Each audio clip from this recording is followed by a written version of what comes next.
ভারতের অপারেশন সিন্দুর সেনা অভিযানের পাল্টা জবাব দিতে অপারেশন বুনিয়ান উল মারসুদ শুরু করেছে পাকিস্তান।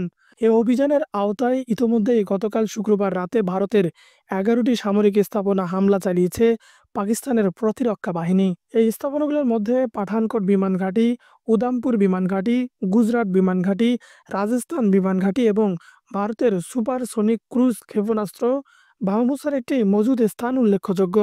পাকিস্তানের সেনাবাহিনীর একজন জ্যেষ্ঠ কর্মকর্তা জিও নিউজকে এসব তথ্য নিশ্চিত করেছেন। পাল্টা এই হামলায় ফাতহ-১ ক্ষেপণাস্ত্র ব্যবহার করেছে পাকিস্তান সেনাবাহিনী।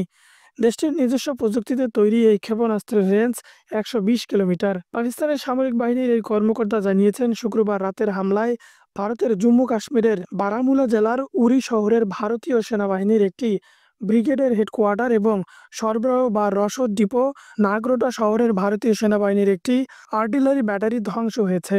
এছাড়াও ভারতের পাঞ্জাবের আদমপুর বিমান ঘাঁটিতে মোতায়েন রাখা আকাশ প্রতিরক্ষা ব্যবস্থা S-400 সিস্টেম ও ক্ষেপণাস্ত্র চালিয়ে ধ্বংস করেছে পাকিস্তানের বিমান বাহিনী।